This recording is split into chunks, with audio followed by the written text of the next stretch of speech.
다 같이 마음을 정돈하시고 주일 오전 예배 하나님께 드리겠습니다. 다 같이 묵상하시겠습니다.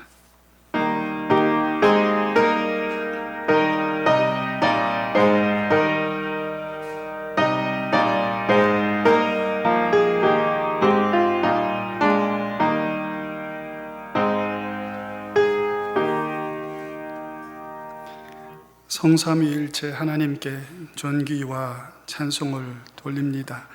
사랑과 긍휼과 자비의 하나님 아버지, 진리와 빛나는 교훈으로 가득하신 주님 앞에 아버지의 사랑하는 이들이 모여 싸우니 성령께서 이곳에 그리스도의 이름 안에 오시어 모인 예배자들을 복되게 하시옵소서.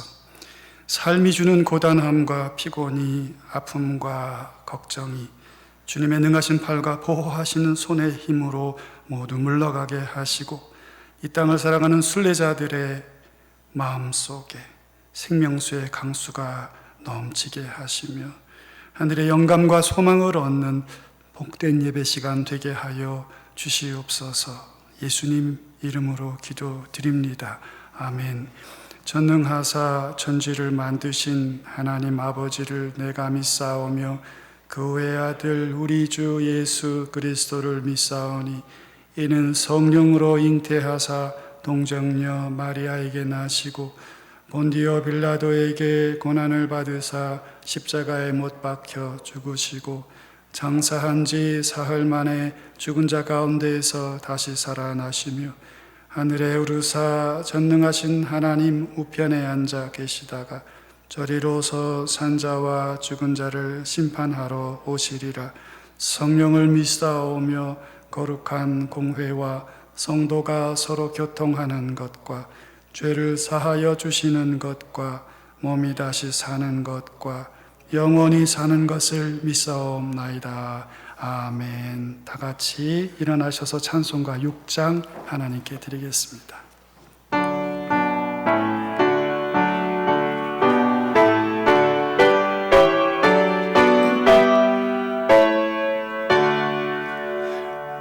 목소리 높여서 주 찬양하여라. 영광과 홍세와 존귀와 위엄을 억눌이 다스리신 만왕의 왕께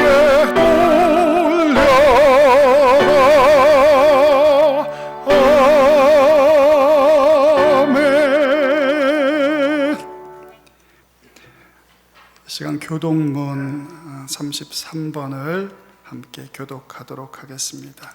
교독문은 찬송가 맨 뒷부분에 있습니다. 교독문 33번 시편 72편 말씀 함께 교독하겠습니다. 하나님이여 주의 판단력을 왕에게 주시고 주의 공의를 왕의 아들에게 주소서.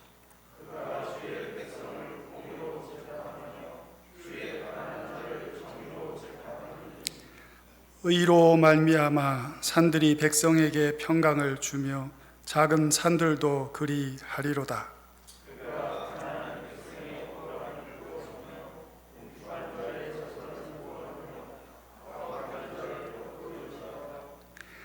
그들이 해가 있을 동안에도 주를 두려워하며 달이 있을 동안에도 대대로 그리 하리로다.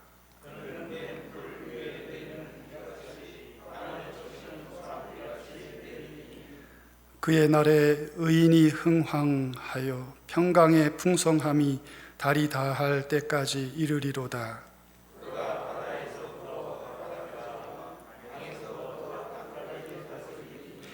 모든 왕이 그의 앞에 부복하며 모든 민족이 다 그를 섬기리로다. 아멘.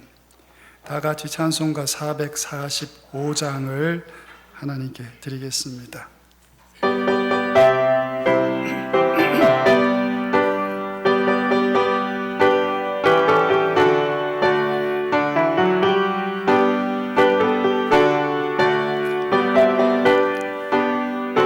힘차게 부릅시다.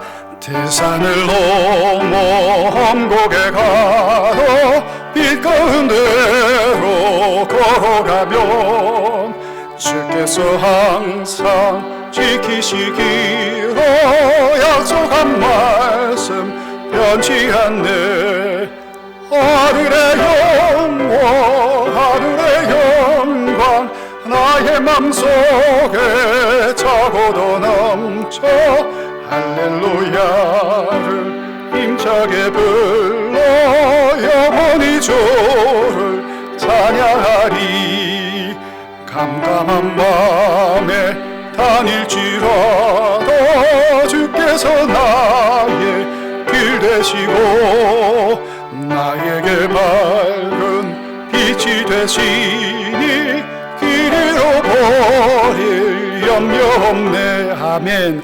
하늘의 영광 하늘의 영광 나의 맘속에 차고도 넘쳐 할렐루야를 힘차게 불러 영원히 주를 찬양하리. 광명한 그 빛 마음에 받아 찬란한 천국 바라보고 할렐루야를 힘차게 불러 날마다 빛을 걸어가리. 하늘의 영광 하늘의 영광 나의 맘속에 차고도 넘쳐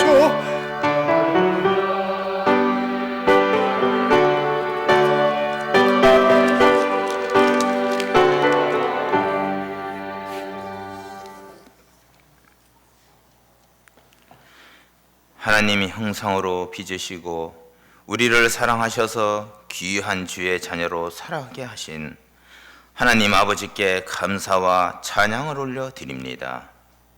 죄로 인해 죽을 수밖에 없는 저희들에게 기도하라 하시니 그 크신 은혜에 감사드립니다. 하나님 아버지, 코로나19 바이러스로 온통 세상이 어수선하고 두려워하고 있습니다. 아버지의 뜻이 무엇인지 저희들은 알 수 없습니다만 이 어려움에서 속히 건져주시길 간절히 기도합니다. 소상공인들과 수많은 백성들이 경제적인 어려움을 겪고 있습니다. 환자를 돌보고 있는 의료진과 관계 공무원들 주님 도와주시옵소서. 이 시간 온라인 영상으로 예배드리는 성도님들 가정마다 성령 충만하게 채워주시옵고 주님과 동행하는 성도의 가정 되게 하여 주시옵소서. 하나님 아버지, 육신의 질병으로 고생하는 주의 자녀들 기억하여 주시옵소서. 마음에 근심 있는 성도, 이런저런 일로 기도하는 성도 주님의 손으로 만져주시옵고 응답하여 주시옵소서. 담임 목사님 영육간에 강건하게 하시옵고 주의 백성들 양육하는데 피곤치 않게 하옵시고 부교역자들에게 주의 팔로 붙들어 주시어서 능력과 지혜와 건강을 주시옵소서. 이 모든 간구와 도구를 예수님 이름으로 기도드립니다. 아멘.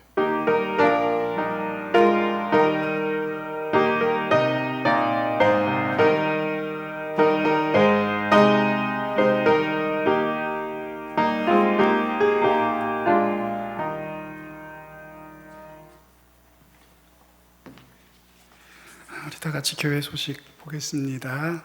의동교회 교우 모두들 또 새로운 주일을 맞았는데요. 오늘 하루가 여러분들 또 예배당에 오신 분이나 혹은 가정에서 영상으로 예배 참여하는 모든 분들께 주님 은혜가 넘치시길 축복합니다. 가족 구성원 모두가 함께 모여서 경건하고 엄숙하게 가정 예배 드리시기 바랍니다. 성경 통독에 관한 공지를 다시 한번 드리겠습니다. 저희가 얼굴은 잘 못 보지만 각자가 처한 곳에서 하나님 말씀 읽으시고 부지런히 수고하셔서 이렇게 올해 말에 좋은 결과들을 얻으시고 그 영적인 그런 진보도 있으시기 바랍니다. 사무실에 성경 통독에 관한 자료나 그런 표들이 있으니까 참고하셔서 도움 받으시면 되겠습니다. 헌금은 계좌로 이체하실 수 있습니다. 이체가 어려우신 분은 주중에 사무실에 오셔서 내시면 되겠습니다. 예방 차원에서 교회 건물 사용을 제한하고 있습니다. 교우동정 보시면 최서구 집사님, 윤미경 집사님 가정이 강동구 고덕동으로 이사 가셨습니다. 주보에는 없지만 예배 후에 임시당에 있겠습니다.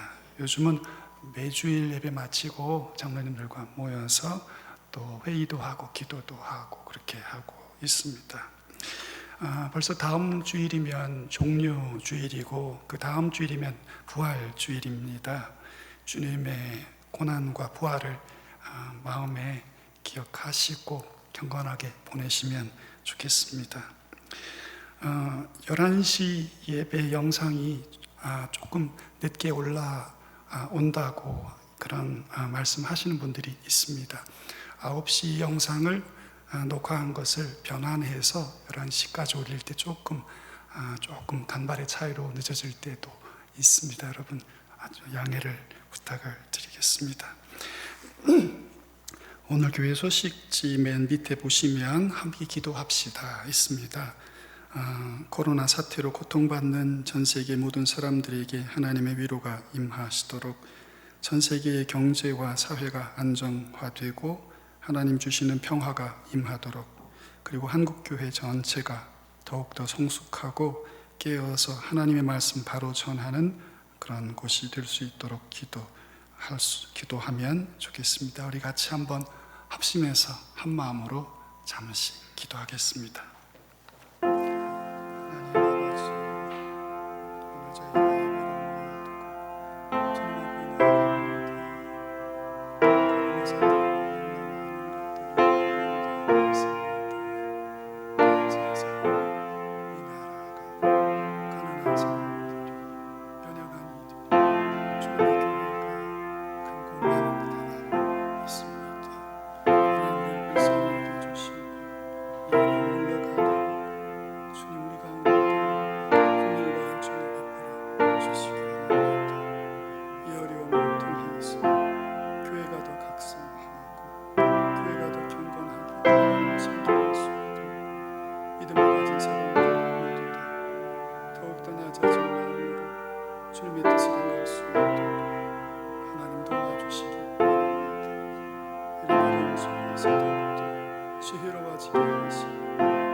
귀하신 예수님 이름으로 기도드렸습니다. 아멘. 우리 같이 함께 하나님 말씀 보도록 하겠습니다. 디모데후서 1장 11절에서 14절까지 함께 읽도록 하겠습니다. 디모데후서 1장 11절에서 14절까지 신약성경 343쪽 어간에 있습니다. 디모데후서 1장 11절에서 14절까지 우리 같이 한 목소리로 읽겠습니다. 내가 이 복음을 위하여 선포자와 사도와 교사로 세우심을 입었노라. 이로 말미암아 내가 또 이 고난을 받되 부끄러워하지 아니함은 내가 믿는 자를 내가 알고 또한 내가 의탁한 것을 그날까지 그가 능히 지키실 줄을 확신함이라. 나는 그리스도 예수 안에 있는 믿음과 사랑으로서 내게 들은 바 바른 말을 본받아 지키고 우리 안에 거하시는 성령으로 말미암아 내게 부탁한 아름다운 것을 지키라. 아멘. 만유의 주제 되시는 나의 주 하나님 아버지 감사합니다. 지난 한 주간 여러 어려움 가운데서도 주님의 자녀들을 사랑과 은혜 가운데 보호하여 주시고 이 시간 각자의 처소에서 예배의 자리에 나오게 하여 주심을 감사드립니다. 이 시간 각자의 형편에 따라 정성껏 준비한 예물을 드립니다. 국가적 세계적 어려움으로 인하여 물질적으로 매우 힘든 시기 가운데 있습니다. 그래도 이 모든 것이 하나님의 계획과 섭리와 예비하심에 있음을 고백하며 믿음으로 드리오니 기쁘게 받아 주시옵고, 드리는 손길과 가정과 교회 위에 넉넉함으로 채워 주시옵소서. 드려진 예물 또한 하나님 나라 위하여 소중히 사용되게 인도하여 주시옵소서. 예수님의 이름으로 기도드립니다. 아멘. 이 시간은 찬송가 66장을 같이 부르겠습니다.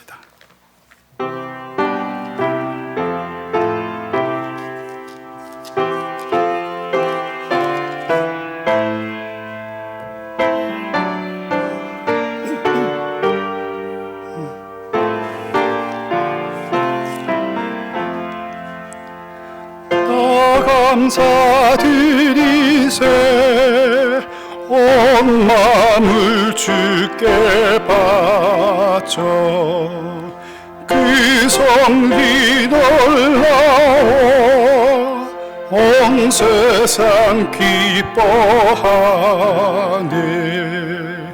예부터 주신 복 한없는 그 사랑 선물로 주시네.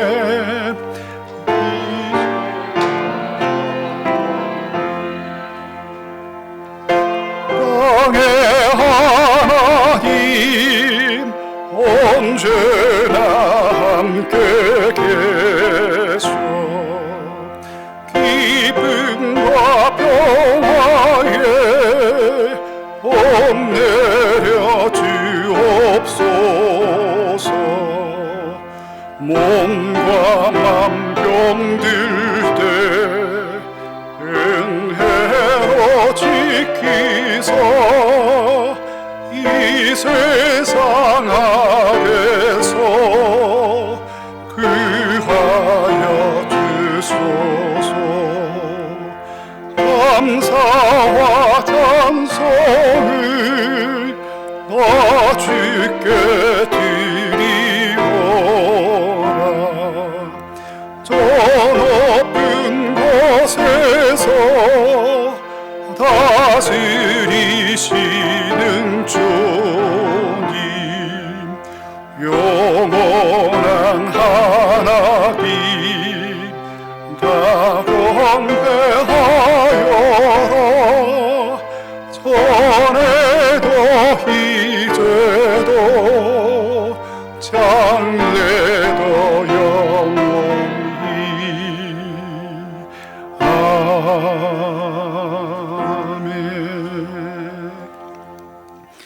이 시간은 여성 중창 특별 찬양이 있겠습니다. 이미라, 심연섭, 남은영 세 분 집사님 나오셔서 찬양하시겠습니다.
할까요?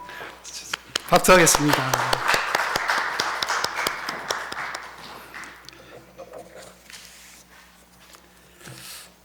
예수님의 사랑은 저희가 이렇게 늘 찬송 드려도 다 찬송 못 드리는 것 같습니다. 오늘 자매님들 세 분이 찬양해 주셨는데 참 은혜롭고 참 마음이 좋고 감사합니다. 마태복음 24장은 종말에 관한 이야기가 들어있습니다.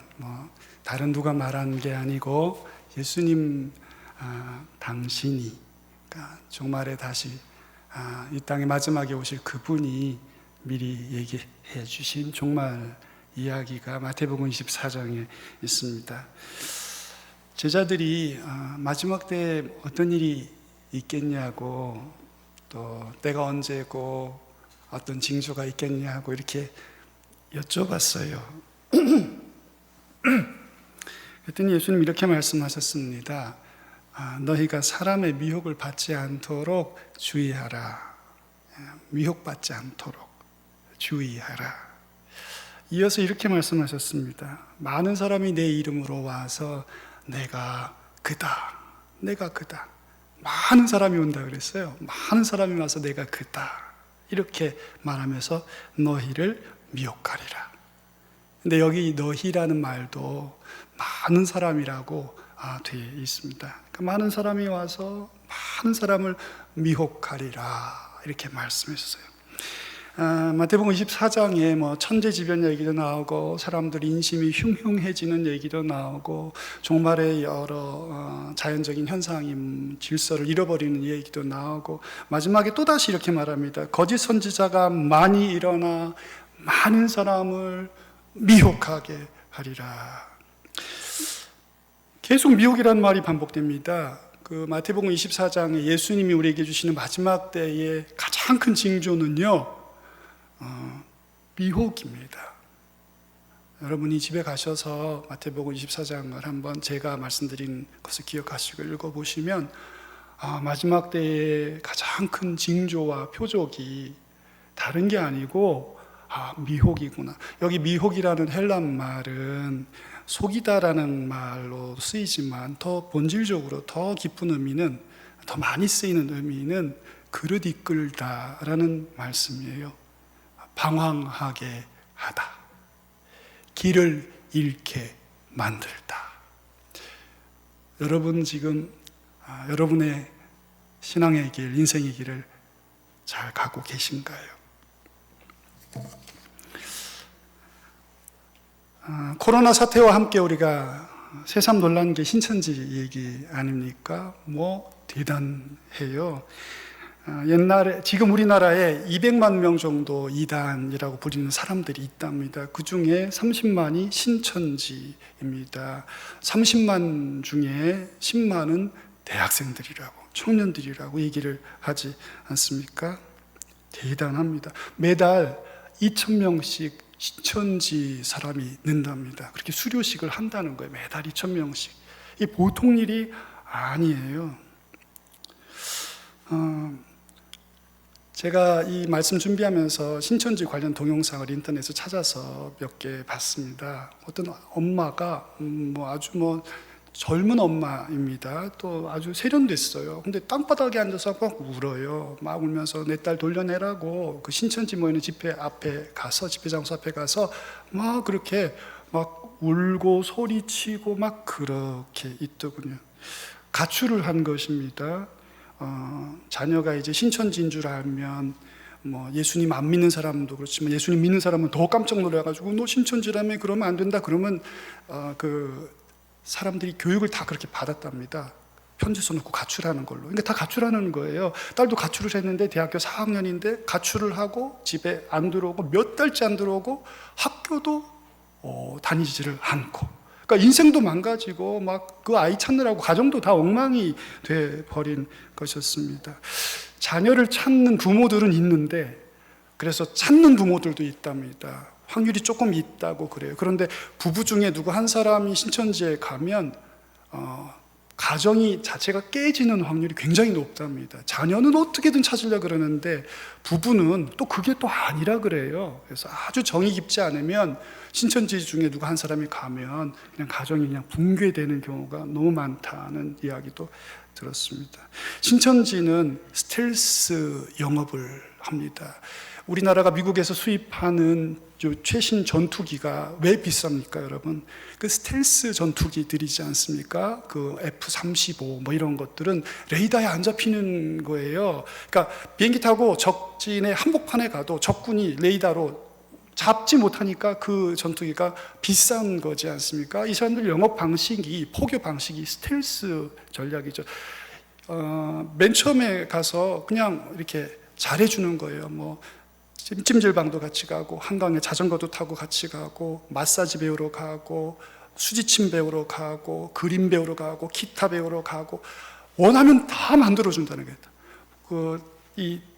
정작 그 사람은 이게 어떻게 이렇게 잘 되는지 모르는 거예요. 그런데 대상자로 한번 정해지면 그 사람에 대해서 뭐 A4로 막 여러 매를 쫙 조사를 해서 그 사람이 뭘 좋아하고 가정 형편이 어떻고 무슨 문제가 있고 그 들어주고, 그러면서 피아노 치기 원하는 것 같으면 피아노 치는 사람 딱 어디서 불러와서 딱 맞춰주고, 이렇게 한다는 거예요. 그렇게 무료로 잘 해주니까 너무너무 좋아하는데 깔때기가 있답니다. 모든 것의 끝에 가면 그 첫 단계, 미혹의 단계에 깔때기가 있는데 그게 뭐냐면 성경 공부해볼까 하는 거예요. 그냥 무료로 쭉 가면 그냥 좋은 사람들이고, 마지막에 성경 공부해볼까 하면 신천지라는 거죠. 신천지.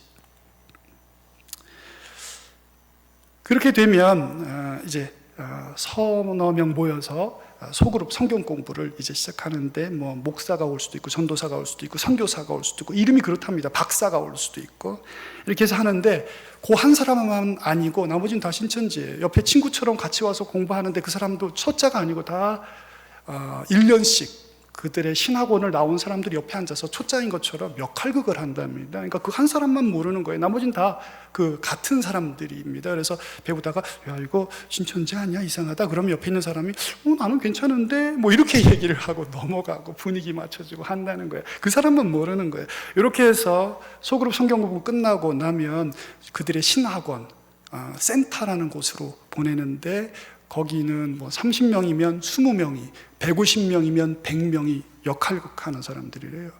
그 사람들 대단하지 않습니까? 그러니까 분위기가 너무 좋답니다. 그냥 강사가 무슨 말을 해도 그냥 뭐 아멘이라 그러고 막 웃고 막 얼마나 정말 천국 같다고 그래요. 너무너무 좋다고, 너무너무 행복하다고. 엄마 아빠랑 내가 25년 살았는데 그거보다 여기서 1년 산 게 더 행복하다. 그리고 신천지 간다는 거예요. 그때까지도 7개월의 그 성경학원, 거의 한 1년 되는 건데 1년 전까지도 신천지라고 말을 안 한답니다. 그리고 이게 다 세뇌가 되고 다 됐을 때 그때 신천지라고 말을 하는데, 그때는 사람들이 거의 빠져나오기 어렵답니다. 가보니까 뭐 모태신앙이 있는 사람들, 가보니까 명문대생들 막 있는 거예요. 가면 바보들이 있을 것 같지 않습니까, 여러분? 아니, 이만희라는 사람이 구원자고 승리자고, 예수님이 그때 실패해서 이만희가 와서 지금 다시 땜빵하고 승리를 이룬 거라고 이렇게 말하는 걸 믿는 게 바보지. 근데 가보면 아니라는 거예요.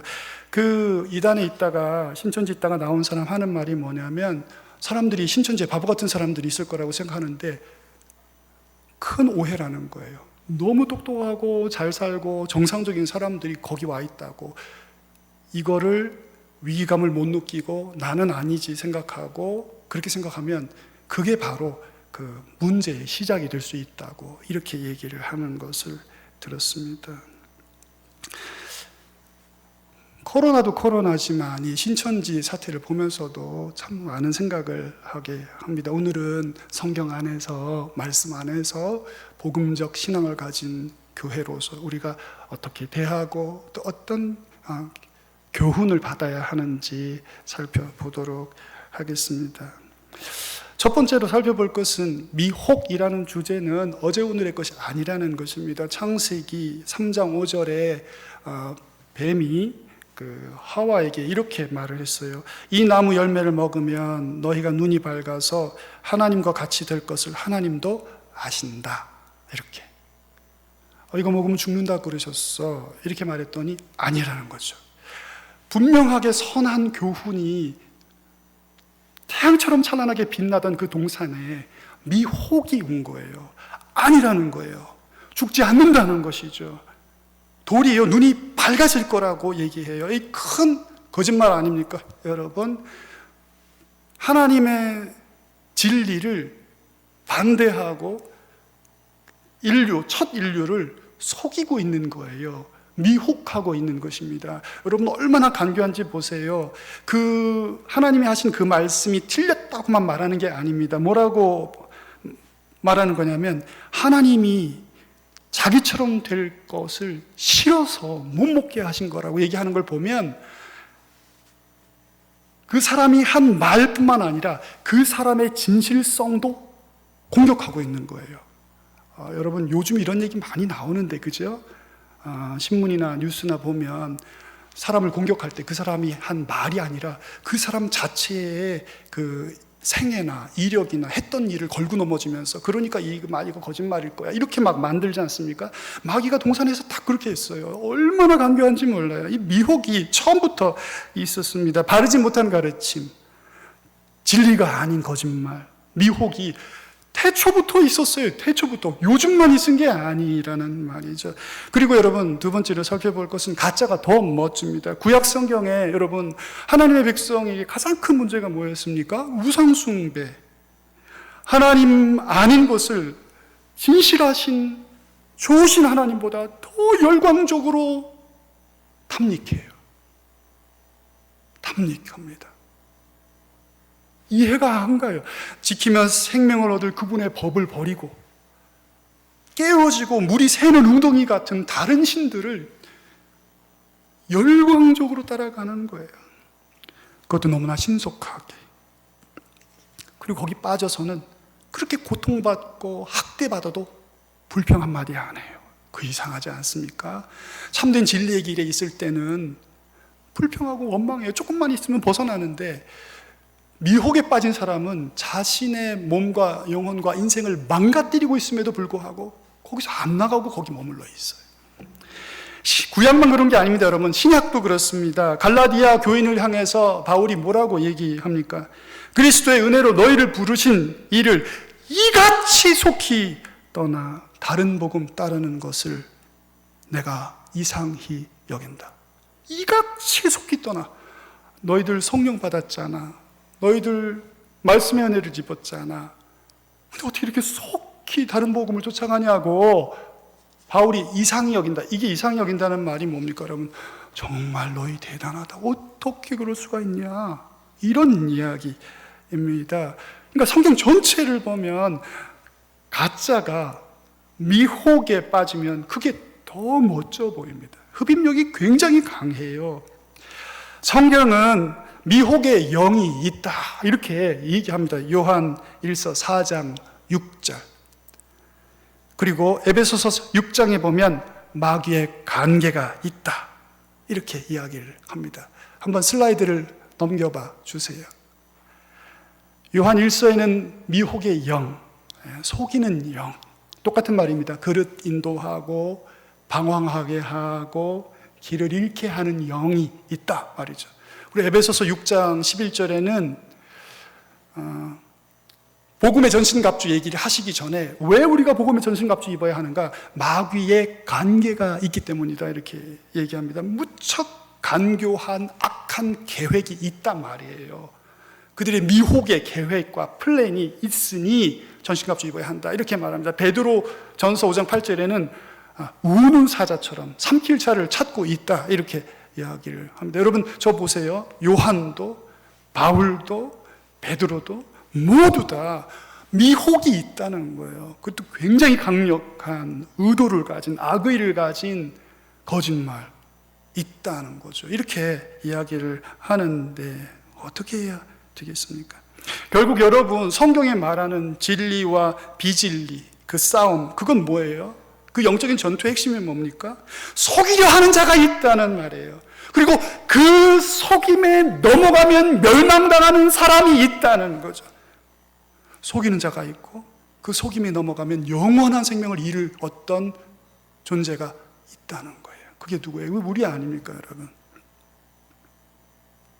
우리의 인생과 신앙의 싸움, 그 영혼과 관계된 거, 신앙과 관계된 깊은 그 본질은 바로 이거예요. 이거 답니다.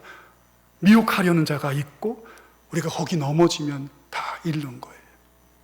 이게 영적인 전투인 것입니다. 미혹이 그 옛날부터 있었고 가짜가 더 매력적이고 성경과 사도들이 미혹에 주의하라고 이와 같이 얘기하는데 우리가 어떻게 해야 되겠습니까? 분별력을 가져야죠. 분별력이 있어야 돼요. 없으면 우리 가진 모든 걸 다 잃을 수도 있어요. 여러분 저기 소리굽새 자주 사용하시는가요? 저는 소리굽새를 종종 씁니다. 제가 이제 악기 하나 다루는 게 있는데 잘 못하지만 연습할 때 음을 맞추려면 소리곱새를 이렇게 땅 치고 이렇게 듣습니다. 저는 들을 때마다 참 소리곱새라는 것이 기특하다고 생각합니다. 아주 작잖아요. 한 요만한가요? 한 요만하고 그리고 이렇게 이런데 딱딱한데 탁 치면 소리가 나는데 뭐 땅 이렇게 나는 게 아니죠. 귀에 대야 들려요. 딱 치고서 귀에 대면 있을 때는 잘 안 들립니다. 근데 귀에 가까이 오면 띵 하고 아주 작게 들려요. 아주 작게. 그런데 문제가 뭐예요? 중요한 게 뭡니까? 그 음이 정확하다는 거예요.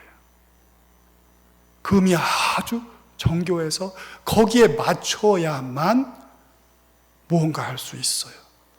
나 혼자 할 때도 그렇고 더욱이 누군가와 함께 무엇인가 멋있게 크게 하려면 반드시 소리곱새의 그 기준에 맞춰야 합니다. 안 그러면 삶이 안 돼요.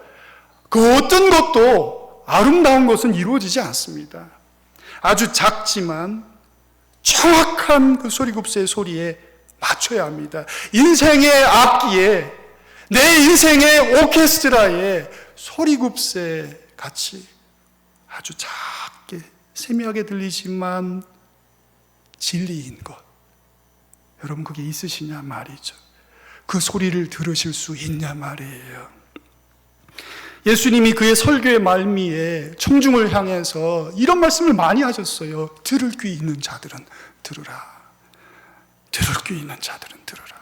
예수님의 설교 얼마나 위대했겠습니까? 얼마나 재미있었겠어요? 얼마나 감동적이었고 얼마나 심오했겠어요? 그런데 못 듣는 사람이 너무 많았다는 거 아니에요? 들을 귀 있는 자는 들으라. 들을 귀 없으면 못 듣는 것입니다, 여러분. 겸손하게 들으라. 마음을 낮춰서 들으라. 진리는 그렇게 해야 들린다는 거예요. 제가 아주 좋아하는 영화, 옛날 영화 하나 있습니다. 거기 보면 그 여주인공이 노래를 잘합니다. 뮤지컬은 아닌데 여주인공이 그 어떤 할머니가 피아노를 치는데 이 여주인공이 서서 노래를 불러요. 근데 아주 유명한 주제가 있는데 이 여자가 노래를 부를 때 뭐 이렇게 안 부릅니다. 처음에 그냥 아주 작게 허밍부터 해요. 허밍부터. 이렇게 허밍하는데 제가 그 영화를 여러 번 봤는데 처음에 몇 번 볼 때는 못 느꼈습니다. 근데 여러 번 보다가 그 여인의 그 작은 소리가 들려요. 그 허밍과 작은 노래가 얼마나 아름답게 들리든지 제가 들은 어떤 음악 중에 정말 이렇게 아름답게 들리는가 하는 그런 생각을 하고 들은 적이 있습니다. 마음을 낮추고 겸손히 진리에 귀를 기울인다는 것은 전 영혼의 활동이 필요한 것입니다. 분별력 어떻게 얻어요? 주님의 진리에 겸손하게 우리가 마음의 문을 열고 들어야 하는 것입니다. 그리고 그 기준에 우리가 맞춰야 하는 것이에요. 내가 필요하고 내가 좋아하는 걸 듣는 것으로 계속 가서는 안 됩니다. 제가 그 신천지 영상 본 것 중에 어떤 한 여자분인데 딸이에요. 부모님과 같이 그 이제 신천지 사람들을 회복시키는 어떤 시설에 왔는데 아무리 성경을 얘기해도 결국은 마지막에 그 딸이 그렇게 말해요. 나 신천지 갈 거라고. 이게 성경에 맞든 안 맞든 나 상관없다고. 나는 신천지가 좋다고. 이렇게 말을 합니다. 결국은 진리의 문제가 아닌 거예요. 그 여자아이는 선택한 거예요. 자기의 영적인, 자기의 정서적인, 자기의 신체적인 어떤 필요를 채우는 것에 그냥 선택하고 간 거였던 거죠. 듣고 싶은 걸 듣고 있었던 거예요. 바울은 에베소 교회, 골로새 교회, 빌립보 교회, 모든 어린 교회들을 향해서 그리스도 예수를 아는 지식 안에서 자라가야 한다고, 안 그러면 파도 치는 그 물결처럼 계속 흔들릴 수밖에 없다고 그렇게 권면합니다. 자라가라고. 그리스도 예수의 그 장성함에 충만한 데까지 자라가야 된다고. 그러지 않으면 계속해서 바다 물결처럼 요동칠 수밖에 없다고 얘기해요. 여러분, 어린아이 속이는 거 얼마나 쉽습니까? 조그만 아이 속이기 쉽잖아요. 마치 우리가 미혹의 영 앞에 어린아이처럼 아무것도 모르고 속아 넘어가는 것은 아닌가. 겸손하게 하나님 말씀 앞에 엎드리고 그분과 교제하고 그의 뜻을 생각하는 중에 분별력이 자라나시고 주님께 쓸모있는 주님의 일꾼들 다 되시기를 주의 이름으로 축원합니다. 오늘 읽은 디모데 후서 1장에 보면 바울이 복음에 관하여, 그리고 자신의 생애가 그 복음과 어떤 관계가 있는지를 이야기를 합니다. 11절, 12절에 이렇게 되어 있어요. 내가 이 복음을 위해서 반포자와 사도와 교사로 세우심을 입었다. 그러니까 자기의 전 생애가 복음을 위한 것이었다는 거예요. 과거에도 그랬고 지금도 그렇고 앞으로도 복음을 위해 자기가 헌신하고 살아갈 거다, 이렇게 이야기를 합니다. 12절에 보면 이를 인하여 내가 또 이 고난을 받되 부끄러워하지 아니함은, 지금 바울은 옥에 갇혀 있고 순교를 얼마 남겨두지 않았을 때입니다. 자기가 지금 이 고난을 받지만 자기가 전혀 부끄러워하지 않는다고, 자기가 복음을 위해 고난을 받지만 자기 그거 전혀 문제되지 않는다고, 자기는 도리어 기쁘고 감사하다고, 영광이라고 이렇게 이야기를 하고 있습니다. 오늘 바울이 지금 자신의 그 복음과의 관계를 고백하는데 왜 하겠습니까? 자랑하고 있는 것인가요? 그게 아닙니다. 에베소의 목회자로 세워진 디모데에게 이 서신을 보내면서 자신이 어떻게 살았고 자기가 살아온 길을 그에게 보여주면서 이 길에서 떠나지 말라고, 복음의 길에서 떠나면 안 된다고, 이것이 생명의 길이라고 말하기 위해서 지금 복음과 자기의 생애의 관계를 고백하고 있는 것입니다. 13절에 이렇게 되어 있습니다. 슬라이드에 있어요. 같이 한번 읽어보겠습니다.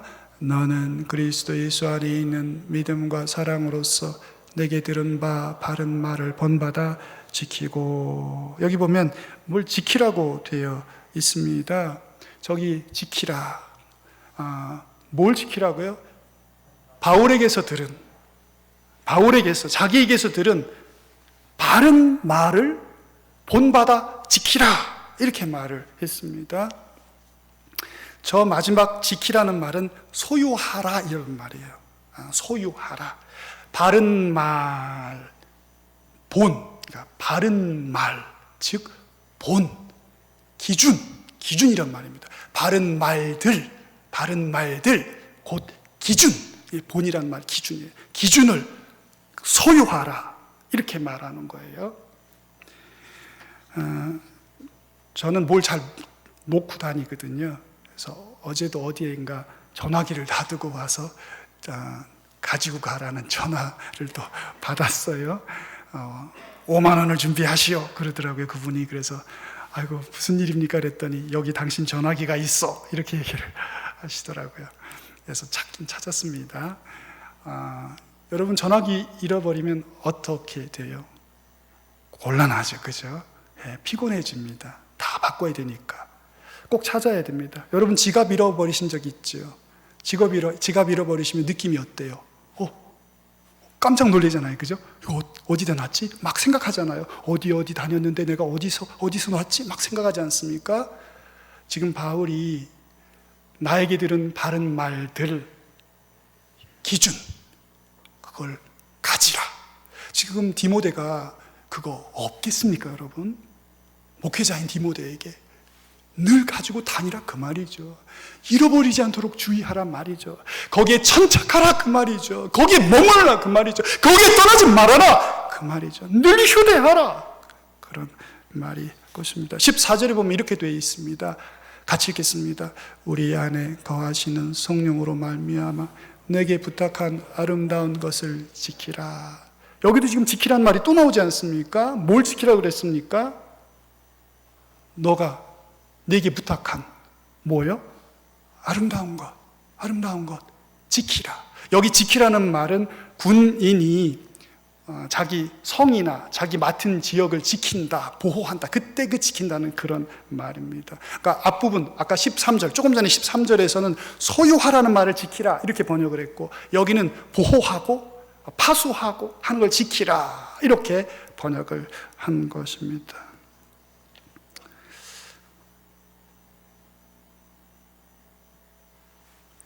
바울은 지금 디모데에게 무엇인가 꼭 소유해야 하고 그것을 잘 보호하고 보존해야 한다고 말하고 있는 것이에요. 그 지켜야 된 대상이 뭐였습니까? 다음 슬라이드 보세요. 내게 들은 바 바른 말의 본, 내게 부탁한 아름다운 것. 이게 지금 13절, 14절을 제가 지금 써놓은 것이거든요. 그러니까 바울에게서 들은 바른 말들, 그 기준, 그리고 부탁받은 아름다운 것, 이 두 가지를 지금 지키라, 소유하고 보존하라 이렇게 말하는데, 여러분 저게 뭡니까? 한마디로 말하면 맨 앞에 말한 복음이에요. 복음. 바울이 지금 말하고 있는 것은 자기가 일평생 헌신하고 지금도 하고 있고 앞으로도 하게 될 그 복음을 지키라고, 잃지 말라고, 잘 보존하라고 말씀하고 있는 것입니다. 다음 슬라이드를 한번 볼까요? 나에게서 들은 바른 말들의 본,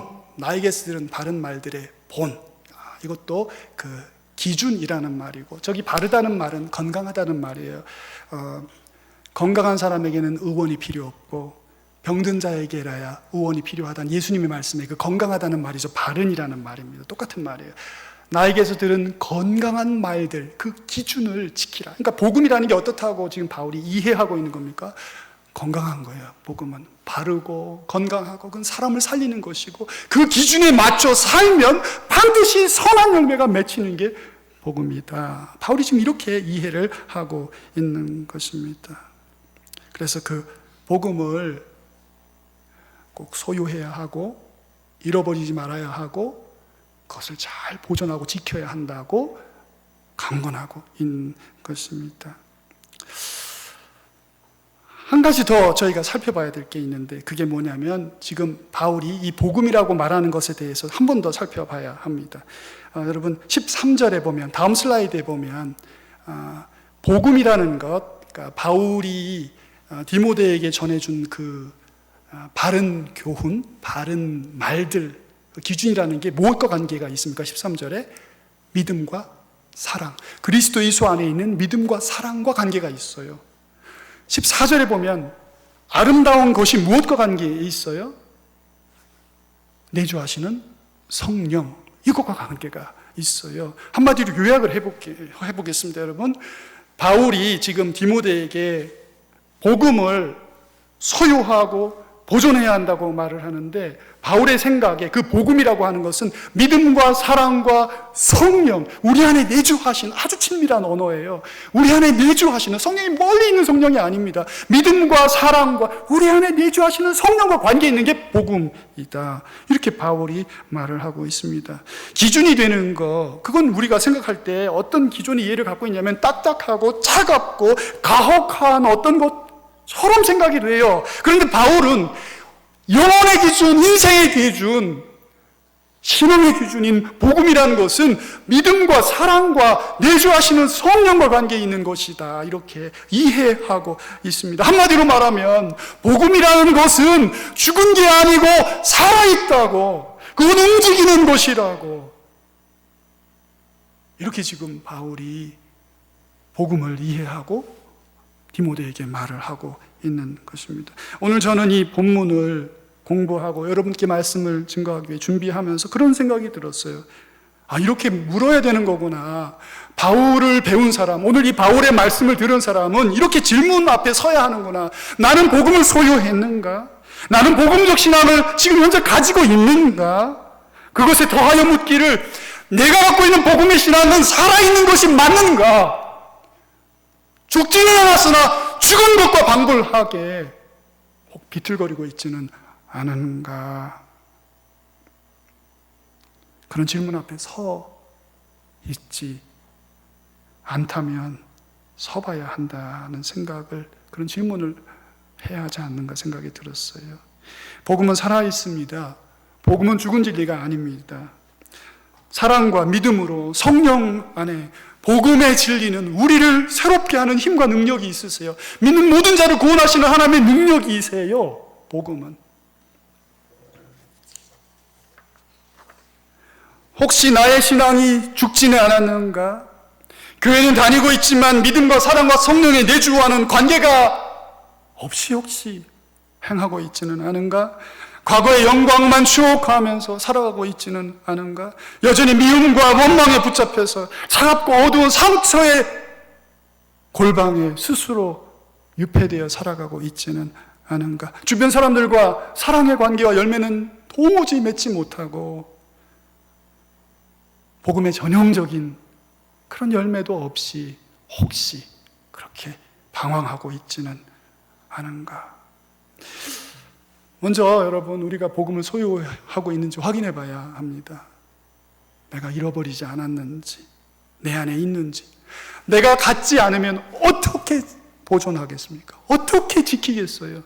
물리학이나 지리학이나 다른 어떤 학문들은 그것을 믿지 않아도 가르칠 수 있어요. 그러나 복음은 자기가 소유하지 않으면 어떻게 그것을 지키고 보존하고 전하고 할 수 있겠습니까?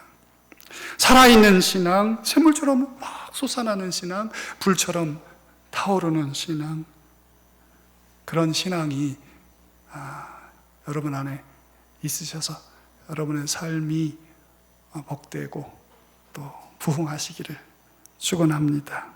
여러분, 이 길밖에 없어요. 이 길밖에 없습니다.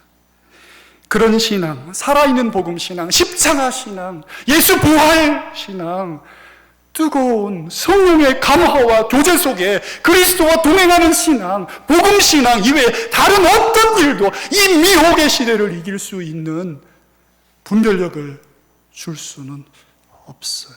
이 짙은 안개 속에서 진리의 길이 어디인가, 생명의 길이 어디인가, 내 인생의 길은 어디인가, 나는 어디로 가야 하는가, 우리 가정은 어디로 가야 하는가 질문하지 않습니까? 살아있는 복음 신앙, 그 안에서 이루어지는 주님과의 교제와 교통만이 우리의 빛이 되신다는 말씀입니다. 2200명 중에 1500명이 죽었습니다. 타이타닉호가 가라앉았을 때 2200명 중에 1500명이 죽었어요.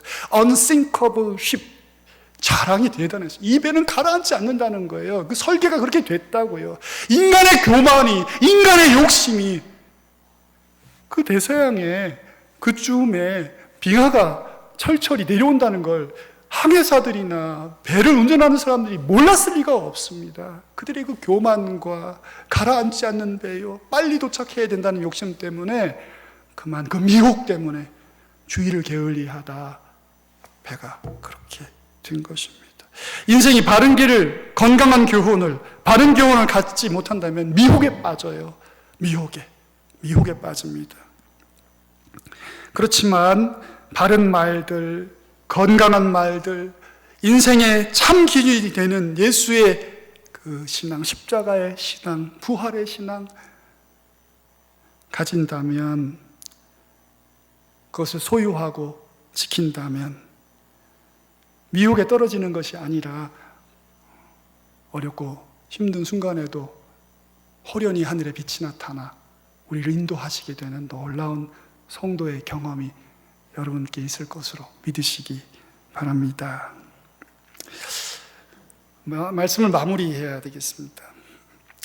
예수님 이 땅에 오셨을 때 편안하게, 형통하게, 무슨 이렇게 탁 하면 뭐 한 10가지 일이 쭉 잘 되는 그런 중에 계시지 않았습니다. 예수님이 계셨던 그때는 온 인류 역사상 가장 미혹의 영이 득세했던 곳에, 그런 때에 오셨습니다. 바리새인들, 사두개인들이 거짓 진리, 위선과 가식으로 모든 백성들을 주무르고 있었습니다.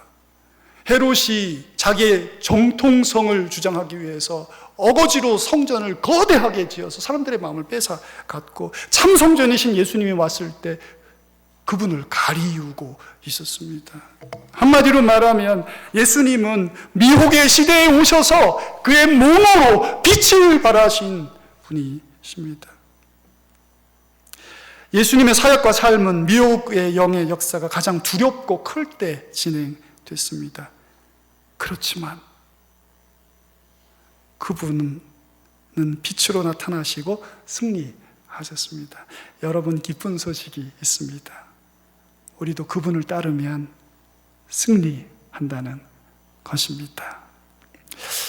찬송가 중에 오늘 이제 설교 마치고 우리가 기도 후에 부를 텐데, 예수 따라가며 복음 순종하면 우리 행할 길 환하겠네 하는 구절이 있습니다. 저 이 구절을 참 좋아합니다.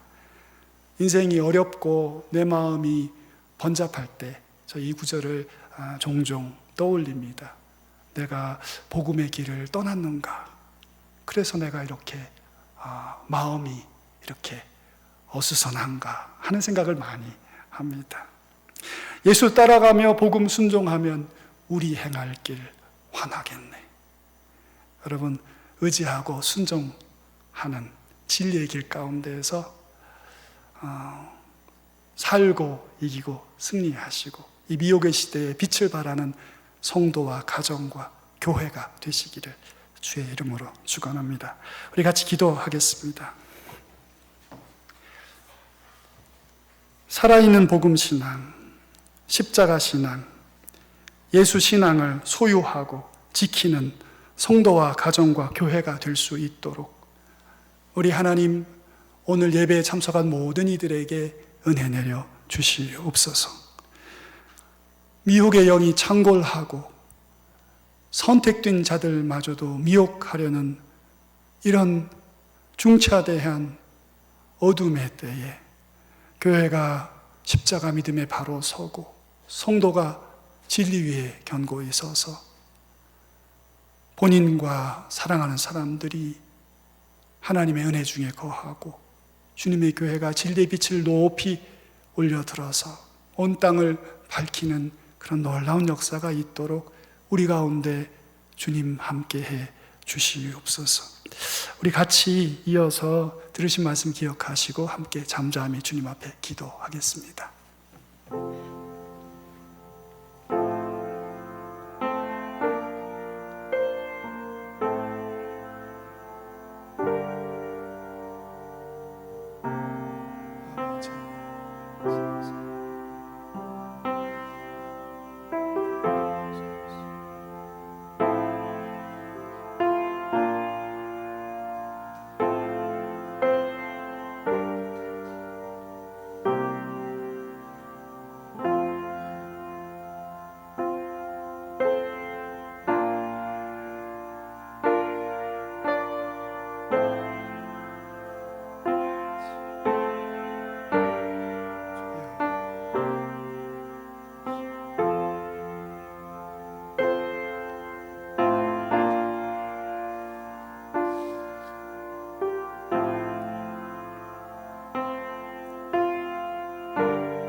우리 다 같이 일어나셔서 찬양 449장 1절, 3절, 5절 하겠습니다.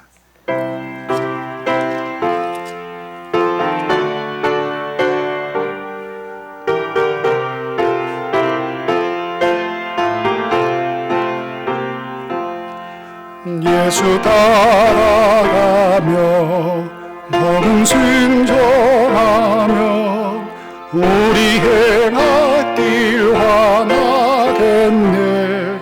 주를 의지하며 순종하는 자를 주가 늘 함께 하시리라. 오지하고 순종하는 길을 예수 안에 즐겁고 복된 길. 남의 짐을 지고 슬픔 위로하면 주가 산두고 조시겠네. 주를 의지하며 순종하는 자를 항상 복내려 주시리라. 오지하고 순종하는 길은 예수 안에 즐겁고 복된 길. 주를 힘입어서 말씀 잘 배우고 주를 모시고 살아가세. 주를 의지하며 항상 순종하며 주가 사랑해.